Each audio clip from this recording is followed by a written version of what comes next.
Prime Minister Perry Christie says the U.S. has interfered where it should not have. He was responding to the scathing U.S. State Department report on investment in the Bahamas. The report levied some heavy criticisms against the Christie administration and its style of governance, particularly in dealing with foreign investors. Well, the Prime Minister took another strike at the report, which he says was personal.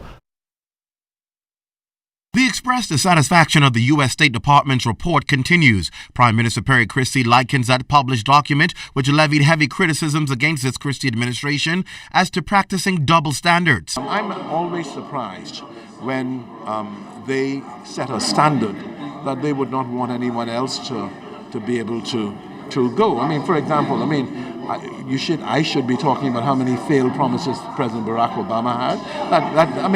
It just doesn't make any kind of sense to me that they would go there. And I actually used a word where a former ambassador was exposed in what he said about me, and what he said about me was parroting what was the FNM was saying about me on WikiLeaks, and that's why I used that. And I was astonished that they would allow themselves to go that far. Despite claims from the U.S. Embassy that the report is compiled and reviewed by experts in Washington, Mr. Christie maintains that he believes the report was the personal views of the author. And that view was jaundiced, and sadly to say, it was really, they interfered where they ought not to, no matter what they say on that it was a mistake on their part to do that.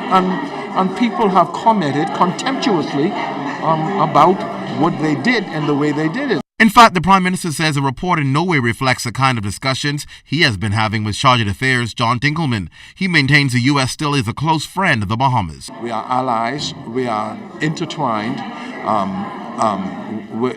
To a great extent, we're kith and kin in terms of our relationship. And this too will pass. And we have some problematical matters, as other countries have, with some of the policies of the United States of America in terms of listening and taping telephone calls, or listening to telephone calls and trying to get an answer to it. And these are matters that I think we will talk frankly with our friends about.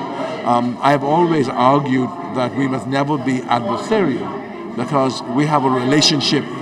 And during this Independence Week, Prime Minister Christie says, at the end of the day, the focus simply is the fact that the Bahamas and the United States remain friends. And that's a culture, he says, that will continue as long as he's at the helm of leading the country.